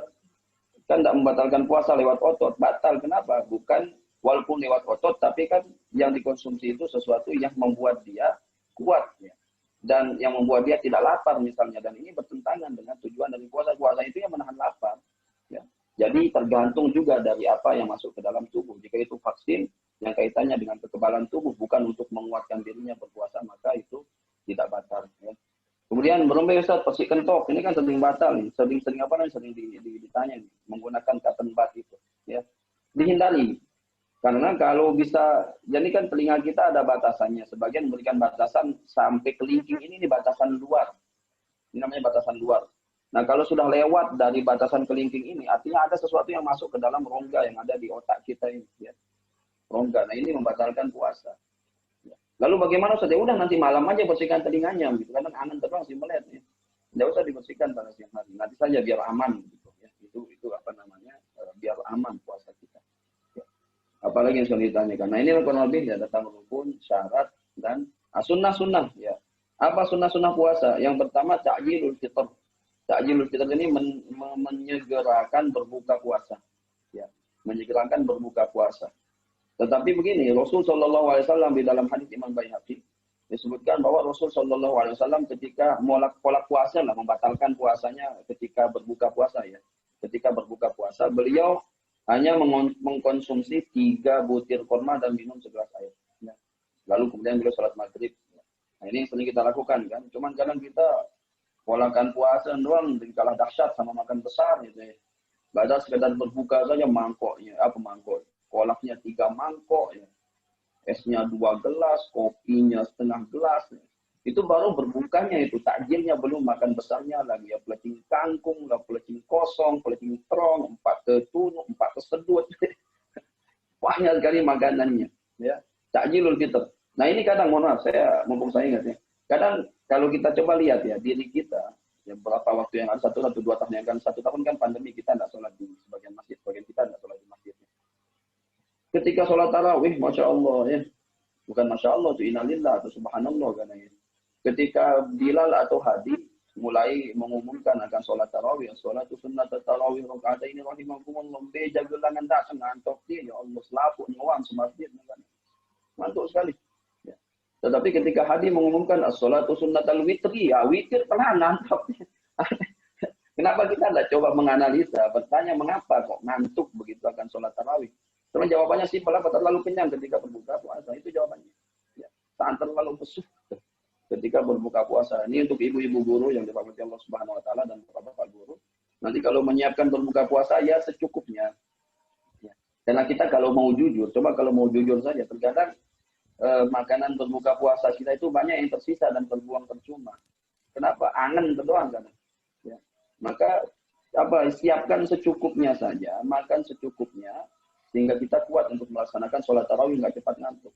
Inilah makna dari sabda Rasul Shallallahu Alaihi Wasallam, makanlah sesuatu yang cukup untuk menegakkan punggungmu, Menegakkan punggung itu apa? Menegakkan punggung untuk melaksanakan sholat, untuk beribadah kepada Allah Subhanahu wa taala. Ukurannya jikalau harus nambah, melampuh, ngibuh begitu ya. Mending nanti saja sholat sesudah sholat tarawih. Ya. Biar tarawihnya anu dulu nih apa namanya? Kita maksimal melaksanakan sholat tarawih. Ini sunnah yang pertama, ta'jilul fitr. Yang kedua sunnahnya adalah ta'khirus sahur, mengakhirkan sahur ya. Cuman namanya mengakhirkan ini bukan mepet-mepet azan ya. Sengaja mengakhirkan kapan? Begitu teman wassalatu wassalamu alaihi baru buka ponjol lah. Ini ya parah ya. Lalu apa maksudnya mentakhir sahur di sini? Rasul sallallahu alaihi wasallam di dalam hadits Anas bin Malik radhiyallahu taala itu digambarkan oleh Anas bahwa jarak antara selesai sahurnya Rasul sallallahu alaihi wasallam dengan dengan sholat subuh. Jadi sahur, kemudian sholat subuh. Jarak antara selesai sahur dan sholat subuhnya Rasul Shallallahu Alaihi Wasallam sekitar 50 ayat jaraknya. Seperti seseorang yang membaca 50 ayat. Ya kita ikuti juga, ini sunnah Rasul Shallallahu Alaihi Wasallam. Ya. Barangkali ini landasan orang-orang dahulu kemudian menamakan suatu waktu namanya imsak. Ya, untuk mulai menahan diri. Nah imsak ini bukan batasan akhir untuk makan dan minum, tidak. Batasan akhirnya itu adalah azan. Azan batasan akhirnya. Cuman ya kalau mengikuti sunnah Rasul Shallallahu Alaihi Wasallam tidak mepet-mepet banget sama azan. Ada jarak di antara keduanya, antara sahur dengan azan. Yang waktu ini bisa kita manfaatkan untuk apa? Bersiap-siap sholat subuh. Karena kadang wajib itu bukan sunnah lagi. Kalau orang sudah sahur pasti milih jeding, benar ya. Pasti mau kamar mandi itu. Ya kalau dia apa namanya sahurnya mepet-mepet azan, jadi bisa jadi sholat qobliyah subuhnya 2 rakaat sebelum subuh yang jauh lebih baik daripada dunia dan seisinya ini lewat dari dirinya. Kadang sampai-sampai sholat subuh berjamaah juga lewat. Kenapa? Karena tadi mepet sekali sahur dengan azan. Ingat jarak antara sahur dengan azan itu kalau sunnah Rasul Shallallahu Alaihi Wasallam sekitar jarak 50 ayat. Sunnah yang berikutnya adalah meninggalkan hal-hal yang tidak bermanfaat. Ya, bahkan bisa jadi kewajiban juga walaupun disebut kalau di dalam Fathul Qadir sebagai hal-hal yang sunnah. Ya. Karena bisa membatalkan pahala puasa tadi. Termasuk apa? Tayangan-tayangan komedi anak-anakku yang siswa SMP, SMK 2 ya. Tayangan-tayangan komedi lawak ya. Itu kadang ditayangkan pada saat-saat yang sangat krusial ya. Menjelang berbuka puasa sehingga kita terlalu sibuk menonton itu, tidak sempat berdoa padahal waktu mustajab saat itu. Ya. Kemudian saat sholat tarawih ya kan. Kemudian saat sahur ini sepertiga malamnya. Dalam kondisi normal, sepertiga malam itu bukan lagi hamba yang mencari Tuhannya, tetapi Tuhan yang mencari hambanya. Mana hamba-hambaku yang memohon ampun untuk aku ampuni? Mana hamba-hambaku yang meminta doa untuk aku kabulkan doanya? Allah mencari hamba-hambanya.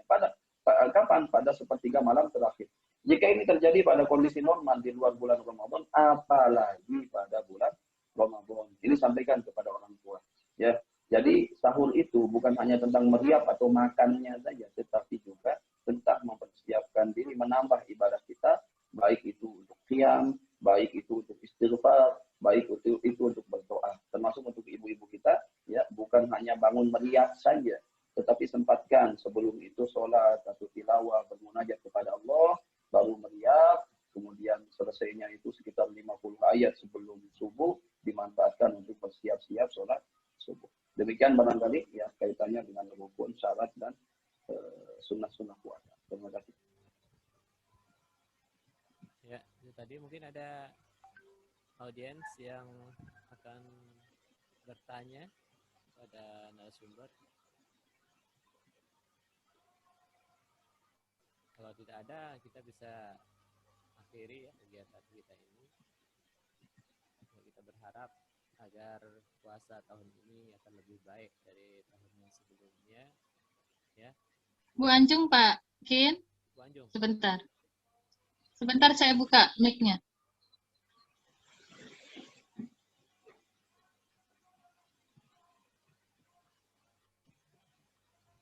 Ada nih yang nanya Nurul Nuzul Fazriani. Bu Guru Niki. Oh, Bu Guru. Masih bajang lagu. Guru. Masih bajang lagu Ustaz. Oh, masih bajang. Masya Allah. Pak Kin, bukain speakernya mana ya? Bentar. Bu Nuzul Fazriani. Mana ininya? Pakai nama apa? Nuzul Fazriani. Oh ini, sebentar. Unmute. Oke, sudah. Silakan. Awas tak? Iya, iya. Baik, assalamualaikum warahmatullahi wabarakatuh. Waalaikumsalam. Selamat pagi Pak Ustadz. Nggih, pagi. Nggih, mau nanya, masih sih mungkin ada hubungan dengan menjelang Ramadan. Yang mau nanya begini, umi saya, aduh aku Akbar, sedih-sedih. Meninggal. Umi Ya. saya, mungkin beliau ada sisa puasa atau apa yang belum sempat itu gimana? Saya sebagai anak harus seperti apa, Pak Ustadz? Enggak, mungkin itu aja, Pak Ustadz. Maaf. Baik. Bagaimana dengan orang yang sudah Terima kasih. Oke, sama-sama Bu Guru. Bagaimana dengan orang yang sudah meninggal dunia? Kemudian Waalaikumsalam warahmatullahi wabarakatuh. Bagaimana dengan orang yang sudah meninggal dunia kemudian dia punya hutang puasa, ya. Pastikan dulu berapa hutang puasanya, ya, berapa hari. Kemudian apa yang bisa dilakukan oleh ahli waris? Yang pertama, soma'an waliyuhu, bisa dipuasakan. Ya, jadi nanti diniatkan saja sebagai pengganti puasa dari orang tuanya, bisa walinya, anak-anaknya misalnya di sini bisa berpuasa atas nama orang tuanya. Ya, ini cara yang terbaik. Kemudian bisa juga dengan membayar fidyah. Misalnya orang tuanya memang sanggup untuk berpuasa, ya, karena dia sakit, misalnya selama bulan puasa kemarin. Nah, kalau dia penyakitnya ini yang tidak ada kemungkinan untuk disembuhkan, misalnya, kan penyakit ada harapan untuk sembuh dan ada penyakit yang tidak ada harapan untuk sembuh. Kalau dia penyakitnya ini tidak ada harapan untuk sembuh, maka diganti dengan fidyah saja, karena dia tidak wajib berpuasa kalau tidak ada harapan untuk sembuh. Tapi kalau dia masih ada harapan untuk sembuh, maka bisa diganti dengan yang pertama fidyah tadi atau dipuasakan oleh ahli warisnya. Gitu. Bisa dipuasakan nanti. Ya.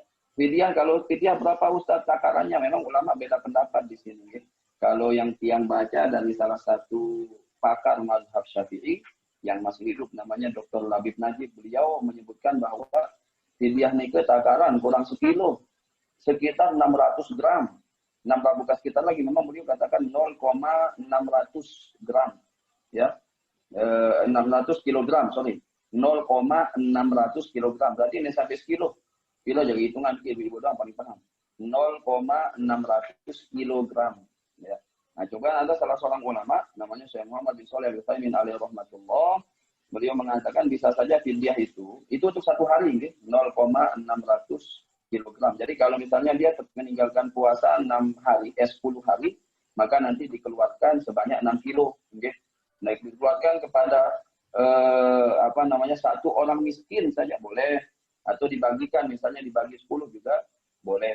Nah, kalau mau ada cara gampangnya juga, siapkan makanan yang sudah jadi, kata Syekh Taimin. Siapkan makanan yang sudah jadi, lengkap dengan lauk pauknya, lengkap dengan minumannya, sebotol doang nih. Okay? Nanti diberikan kepada satu orang miskin untuk satu hari. Jadi kalau dia tidak puasa 10 hari, siapkan 10 porsi makanan dengan 10 botol minuman 2.000 balik kali satu botol ini diberikan kepada orang miskin. Maka begitu yang bisa dilakukan oleh ahli waris. Kalau mau dipuasakan, terutama yang dipuasakan ini memang ada harapan sesungguhnya untuk sembuh. Ya, dia sakitnya apalah, ada harapan untuk sembuh, nanti boleh dipuasakan. Ini kemana kali?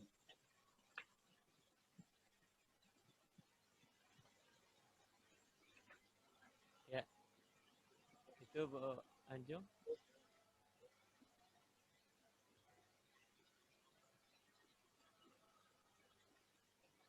Dan semoga Allah mengampuni dosa-dosa beliau insyaallah, nggih. Dan dapat berkumpul. Sedikit lagi Pak Ustadz, boleh? Nggih, silakan. Amin. Boleh sedikit lagi Pak Ustadz?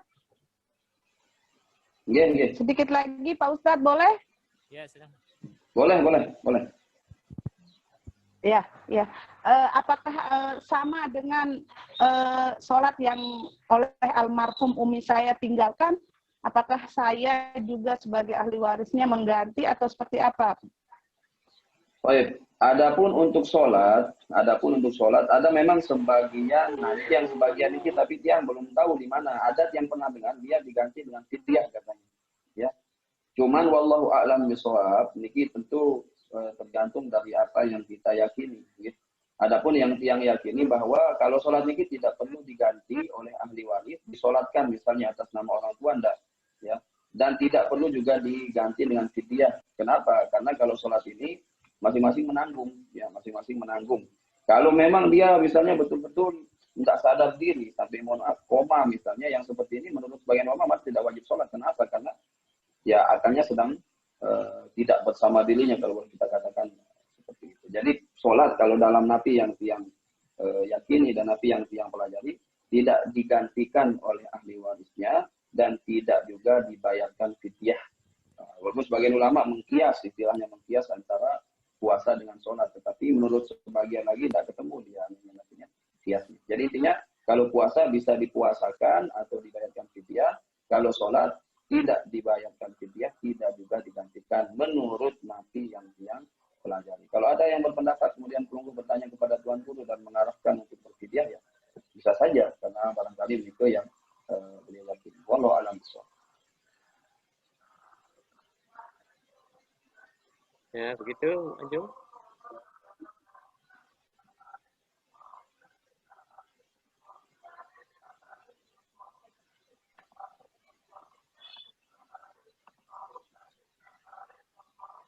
Peserta saya mute semua ini. Jadi tidak bisa membuka speaker sendiri. Tapi kalau tidak ada pertanyaan lagi, mungkin bisa kita cukupkan.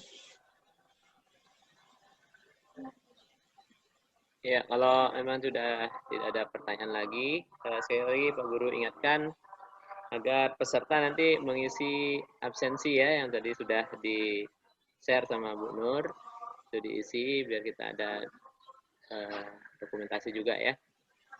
Baik, kalau memang sudah tidak ada pertanyaan, kita bisa tutup Bu ya. Mohon doa, mohon dipimpin doa. Oh, okay. Oleh Ustaz. Ya. Nanti kami mengucapkan terima kasih kepada Bapak narasumber yang sudah memberikan ilmu kepada kami semua, dan semoga anak-anak bisa memahami semuanya ya, dan puasanya besok bisa lancar, dengan harapan kita semoga kita mendapatkan keberkahan di bulan suci Ramadan ya. Baik, untuk menutup kegiatan ini kita mohon Pak Ustadz untuk memimpin doa. Pada Pak Ustadz kami persilakan. أعوذ بالله من الشيطان الرجيم بسم الله الرحمن الرحيم الحمد لله رب العالمين والصلاة والسلام على نبينا محمد وعلى آله وصحبه أجمعين اللهم إنا نسألك سلامة في الدين وعافية في الجسد وزيادة في العلم وبركة في الرزق وتوبة قبل الموت ورحمة عند الموت ومغفرة بعد الموت اللهم هون علينا في سكرات الموت والنجاة من النار والعفو عند الحساب ربنا لا تزغ قلوبنا بعد إذ هديتنا وهب لنا من لدنك رحمة إنك أنت الوهاب اللهم إنا نسألك حسن الخاتمة ونعوذ بك من سوء الخاتمة اللهم إنا نسألك رضاك والجنة ونعوذ بك من سخطك والنار اللهم إنا نسألك رضاك والجنة ونعوذ بك من سخطك والنار اللهم إنا نسألك رضاك والجنة ونعوذ بك من سخطك والنار اللهم تقبل منا إنك أنت السميع العليم وتب علينا إنك أنت التواب الرحيم اللهم اغفر لنا ذنوبنا ولوالدينا وارحمهم كما ربونا صغارا اللهم ربنا هب لنا من أزواجنا وذرياتنا قرة أعين واجعلنا للمتقين إماما اللهم وفقنا يا الله لكل ما تحب وترضى اللهم وفقنا لكل ما تحب وترضى اللهم وفقنا لكل ما تحب وترضى ووفق أبناءنا الطلبة وبناتنا الطالبات إلى ما تحب وترضى يا رب العالمين اللهم ربنا آتنا في الدنيا حسنة وفي الآخرة حسنة وقنا عذاب النار سبحان ربك رب العزة عما يصفون وسلام على المرسلين والحمد لله رب العالمين الفاتحة يا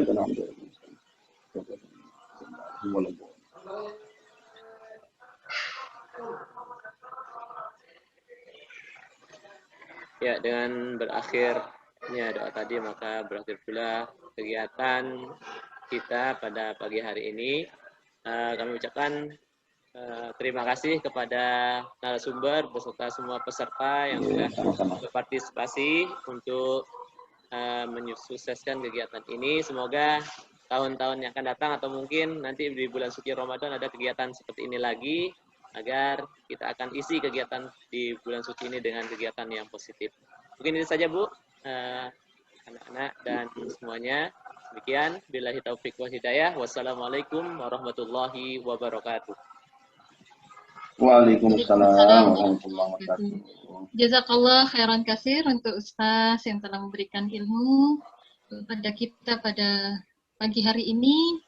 Dan buat Bapak Ibu Guru yang berkesempatan bergabung dan anak-anakku, siswa dan alumni yang telah berkesempatan bergabung. Niki mungkin saya nggak penampahan Ustaz, jadi sibuk penampahan. Iya. Tapi insya Allah nanti kita share lewat via YouTube dan kami akan minta anak-anak untuk menyimak materi kita pada kesempatan kali ini. Sekali lagi jazakallah khairan kasir. Untuk anak-anak yang masih tutup kameranya, boleh kita ini sebentar buka kameranya. Ya, mari dibuka ya. Iliana, Asna, Asmita, Reni, Linda. Ya. Ini pengalaman pertama untuk kita secara ngaji ya, online. Mudah-mudahan bisa kita lanjutkan di kesempatan yang akan datang, ya. Jadi supaya kita bisa memanfaatkan teknologi, kita bisa memanfaatkan kesempatan untuk menambah ilmu terkait Ramadan. Ya, pengumuman sedikit untuk Ananda semua. Kita libur. Yang boleh pamit, Bu Guru nggih? Oh nggih, jazakallah khairan. Nggih. Assalamualaikum warahmatullahi wabarakatuh. Waalaikumsalam warahmatullahi wabarakatuh. Ya, untuk Ananda semua, Ibu informasikan kegiatan KBM libur awal puasanya itu Selasa Rebo saja ya. Jadi Kamis itu kita sudah mulai belajar lagi. Dan nanti tentang teknis pembelajarannya akan kita diskusikan dulu di sekolah. Harapannya sih pengen ketemu di sekolah, biar enggak terlalu ini di rumah. Jadi kita bisa bersilaturahim, mungkin kita bisa isi tadarus Al-Quran di sekolah. Jadi lebih banyak variasi kegiatannya daripada di rumah. Nanti kita terjebak pada hal-hal yang sia-sia. Gitu. Yeah. Boleh dibuka speakernya, sudah saya atur. Ya. Nanti kalau di rumah terus kebanyakan tidur, Bu. Nggih, seremoko. Ya, ke sekolah aja. Ya, Bu. Di sekolah ya? Mau sekolah nggak? Sekolahin dah, Bu. Sekolah aja, Bu. Pramuka udah, Bu. Sekolah aja, Bu. Bu, senang sekolah ya? Ya, tetap muka, Bu. Sekolah. Insya Allah kita atur ya. Tapi pekan pertama ini BDR ya. Jadi satu minggu ini ya. Satu minggu ini BDR dulu. Ya, insya Allah pekan kedua. Itu corona sambil ngerokok. Pekan berikutnya kita atur, mudah-mudahan bisa tatap muka.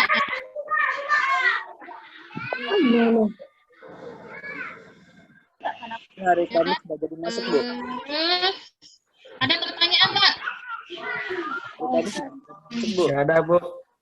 Nggak ada. Ya, terima kasih sudah hadir.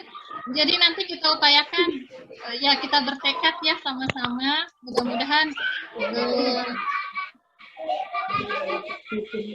ya sebentar dulu, kita mute dulu sedikit. Ya.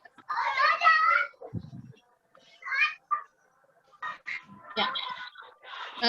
Mudah-mudahan Ramadan kali ini seperti yang disampaikan oleh Ustaz tadi bisa kita maksimalkan dengan baik. Amin ya rabbal alamin, supaya ini mungkin sudah Ramadan keberapa dari kita ya, mudah-mudahan lebih baik. Dan terutama tadi mungkin ada keluarga kita yang sudah mendahului kita, tuh bisa kita banyak niatkan ya di bulan Ramadan ini untuk mengirimkan doa, mengirimkan pahala kebaikan. Itu saja mungkin. Terima kasih. Ada dari Pak Kit. Terima kasih Pak Kit. Ya, sama-sama. Ya, ada ya. Jangan kapok jadi moderator ya. Masih belajar, Bu. Nah, nanti ini alhamdulillah saya pinjam roomnya dari teman juga ini. Jadi beliau yang mendampingi kita tadi, yang memutar video tentang sekolah kita itu beliau. Ya. Jadi beliau yang men-share konten-konten terkait SMK 2 Gerung di awal tadi. Jadi alhamdulillah, kemudian kita bisa lanjutkan nanti pesertanya dengan jumlah peserta yang lebih banyak. Ya, lebih banyak dengan cara ini mobilisasi di grup-grup ya WA kita. Ya, terima kasih sekali lagi yang sudah hadir. Mohon maaf lahir batin. Selamat berpuasa. Ya. Main Tutup ya harusnya ya. Ya. Assalamualaikum warahmatullahi wabarakatuh. Waalaikumsalam warahmatullahi wabarakatuh.